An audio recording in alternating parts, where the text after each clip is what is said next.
আত্মসহায়ক গোটৰ মহিলাসকলক দিবলৈ লৈছো ডাঙৰ আপডেট। যিসকল আত্মসহায়ক গোটৰ মহিলাই ভিডিঅ'টোত ক্লিক কৰিছে অনুগ্ৰহ কৰি ভিডিঅ'টো স্কিপ নকৰি প্ৰথমৰ পৰা শেষলৈ চাই থাকিব, কিয়নো অসম চৰকাৰে ইতিমধ্যে আত্মসহায়ক গোটৰ মহিলাসকলৰ বাবে অনলাইন আবেদন কৰাৰ ফৰ্ম ৰিলিজ কৰিছে। অহা 17 জানুৱাৰী তাৰিখৰ পূৰ্বে কৰিব লাগিব আবেদন। অহা 17 জানুৱাৰী তাৰিখ অনলাইন এপ্লিকেশ্যন কৰাৰ কিন্তু অন্তিম তাৰিখ। যিসকল আত্মসহায়ক গোটৰ মহিলাসকলে অনলাইন আবেদন কৰিব বিচাৰে সেইসকলে অনুগ্ৰহ কৰি ভিডিঅ'টো স্কিপ নকৰি প্ৰথমৰ পৰা শেষলৈ চাব, আৰু মোৰ চেনেলত নতুন হ'লে প্লিজ চেনেলটো ছাবস্ক্ৰাইব কৰি মোৰ লগত থাকিব। তো বলক ভিডিঅ'টো আৰম্ভ কৰি আত্মসহায়ক গোটৰ মহিলাসকলৰ অনলাইন এপ্লিকেশ্যন প্ৰক্ৰিয়াটো দেখুৱাই দিওঁ। তো ইয়াৰ কাৰণে মই অফিচিয়েল ৱেবছাইটটো অপেন কৰি ৰাখিছোঁ, আপোনালোকক ভিডিঅ'ৰ মাজত জনাই দিম কেনেকৈ অপেন কৰিব, অনুগ্ৰহ কৰি চাই থাকিব।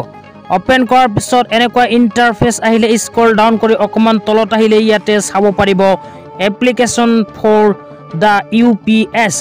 এপ্লিকেশ্যন ফৰ দ্য UPS যে লিখা আছে এইটো অপশ্যনত আপোনালোকৰ ক্লিক কৰিব লাগিব। তো আপোনালোকক জুম কৰি দেখুৱাইছোঁ, ইয়াতে স্পষ্টকৈ লিখা আছে এপ্লিকেশ্যন ফৰ দ্য UPSC। তো ইয়াতে আপোনালোকে ক্লিক কৰি দিব। ইয়াতে যেতিয়া ক্লিক কৰি দিব আপোনালোকৰ সন্মুখত এনেকুৱা ইণ্টাৰফেচ আহিব। অহাৰ পিছত ইয়াতে কিন্তু আপোনালোকে এপ্লাই হিয়াৰ বুলি এটা অপশ্যন পাব। তো আপোনালোকক জুম কৰি দেখুৱাই দিছোঁ, এপ্লাই হিয়াৰ যে লিখা আছে এপ্লাই হিয়াৰ অপশ্যনত ক্লিক কৰি দিব। ক্লিক কৰাৰ লগে লগে আপোনালোকৰ সন্মুখত এনেকুৱা ইণ্টাৰফেচ আহিব। অহাৰ পিছত স্ক্ৰল ডাউন কৰি অকণমান তলত গ'লে লিখা চাব পাৰিব SHG ফৰ্ম ফিল আপ। তো SHG ফৰ্ম ফিল আপ যে লিখা আছে ইয়াতে আপোনালোকে ক্লিক কৰি দিব। ইয়াতে ক্লিক কৰাৰ লগে লগে এনেকুৱাকৈ ফৰ্মখন খোল খাব।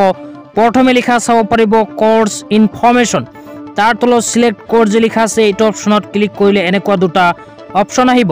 ইয়াতে প্ৰথমে লিখা চাব পাৰিব distribution of fashion designing machine, তাৰপিছত লিখা চাব পাৰিব distribution of automatic paper plate making machine.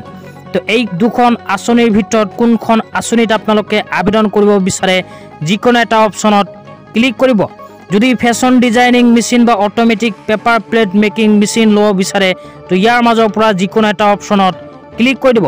তো এইখন আঁচনিৰ জৰিয়তে চৰকাৰে কিন্তু আপোনালোকক অট'মেটিক পেপাৰ প্লেট মেচিন আৰু ফেশ্বন ডিজাইনিং মেচিন প্ৰদান কৰিব। তাৰপিছত আহিব 2 নম্বৰ লিখা চাব পাৰিব SHG ইনফৰমেশ্যন।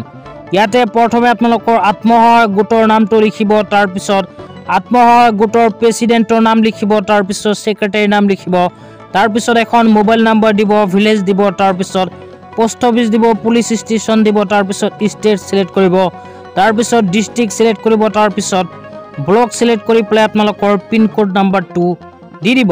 দিয়াৰ পিছত আহিব 3 নম্বৰ লিখা চাব পাৰিব বেংক ইনফৰমেশ্যন। ইয়াতে বেংক একাউণ্ট নাম্বাৰ, বেংকৰ IFSC কোড, তাৰপিছত চাব পাৰিব ইণ্টাৰ ব্ৰাঞ্চ নেম।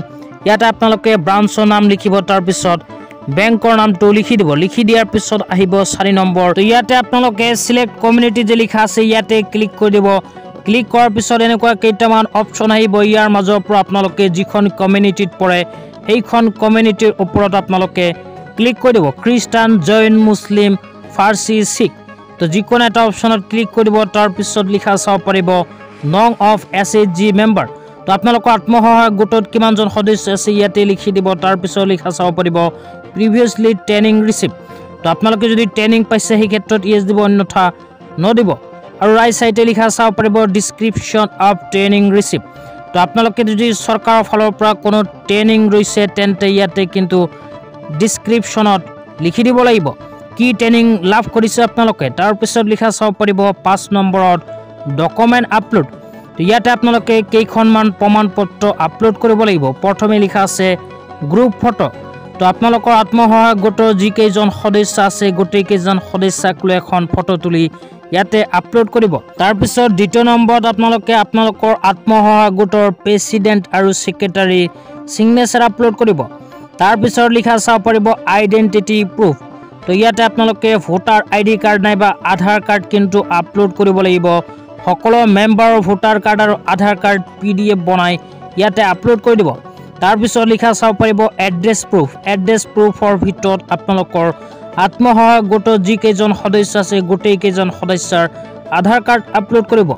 তাৰপিছত কমিউনিটি চাৰ্টিফিকেট আপলোড কৰিব। তাৰপিছত আপোনালোকৰ আত্মসহায়ক গোটৰ ৰেজিষ্ট্ৰেশ্যন চাৰ্টিফিকেট আপলোড কৰিব লাগিব আপলোড কৰি পেলাই সাবমিট অপচনত ক্লিক কৰি ফাইনালি আপোনালোকে এনেকৈ এপ্লিকেশ্যনখন কৰি ল'ব তেতিয়া আপোনালোকক দেখুৱাই দিও অফিচিয়েল ৱেবছাইটটো কেনেকৈ ওপেন কৰিব ইয়াৰ কাৰণে নিজৰ মোবাইলৰ ক্ৰোম ব্ৰাউজাৰ ওপেন কৰি সাৰ্চ বাৰত লিখিব amdb.assam.gov.in লিখি যেতিয়া সাৰ্চ কৰি দিব সাৰ্চ কৰাৰ লগে লগে আপোনালোকক দেখুৱাই আছো আপোনালোকৰ মোবাইলত এনেকুৱাকৈ অফিচিয়েল ৱেবছাইটটো ওপেন হ'ব ওপেন হোৱাৰ পিছত মই যেনেকুৱাকৈ দেখুৱালো আপোনালোকে ঠিক তেনেকুৱাকৈ অনলাইন এপ্লিকেশ্যনটো কৰি ল'ব তো আজি ইমানেই ভিডিঅ'টো চাই কেনে পালে নিশ্চয় কমেন্ট বক্সত কমেন্ট কৰি জনাই দিব লগতে মোৰ চেনেলত নতুন হলে এনেকুৱা নতুন ভিডিঅ' সকলোতকৈ আগত পাবলৈ প্লিজ চেনেলটো সাবস্ক্ৰাইব কৰি মোৰ লগত থাকিব তো ধন্যবাদ।